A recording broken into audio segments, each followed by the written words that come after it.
Welcome back. This is the sixth on a video series on cybersecurity program development. All the videos are based on my book, Cybersecurity Program Development for Business, The Essential Planning Guide. It's published by Wiley and it is available at Amazon and at fine booksellers everywhere.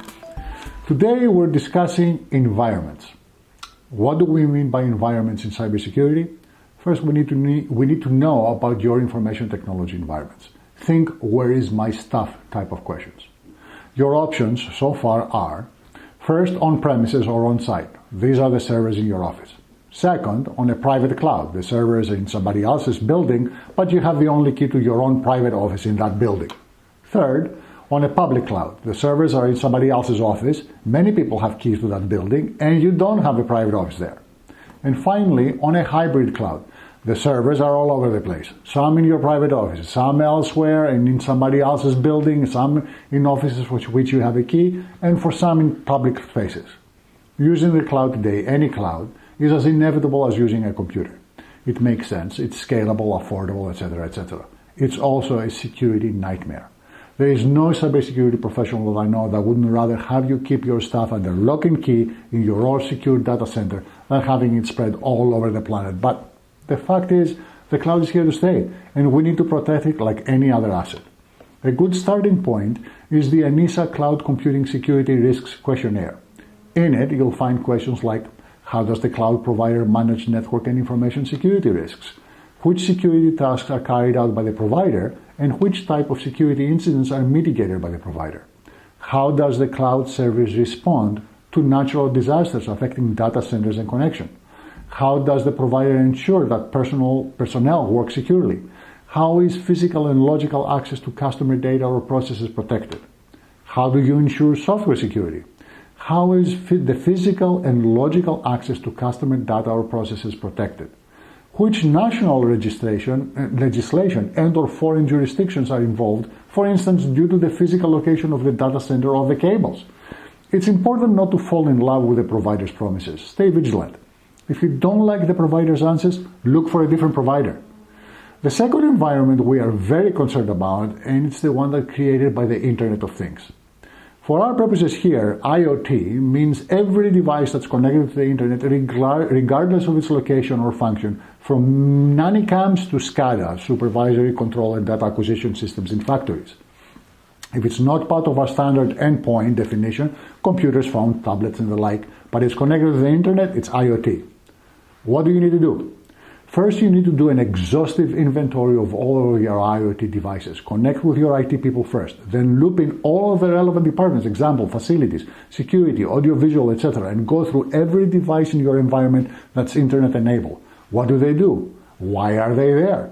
And of course, where are they physically? Your next step is to get a configuration of all of your IoT devices. Depending on the number of devices in play, this task alone can be hours of uninterrupted fun. You'll need to know exactly what is running in your environment, where it is, and that's just at the beginning. You also need the gory details like what sorts of data are going through these devices, what are the corresponding data loss profiles, what are the risks of compromise to the devices, and how these IoT devices fit into your incident response, business continuity, and disaster recovery planning. Like I said, hours of uninterrupted fun. Finally, your last step is to secure your IoT devices. Now that you know their nature, their location, and configuration of the devices, you'll need to secure them. This sounds a lot easier than it is.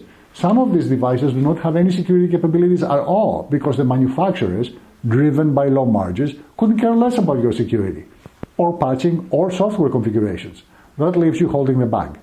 And if the software on the device cannot be secured, you'll need to very seriously think about either eliminating the device altogether or air-gapping it, not connecting it to the Internet.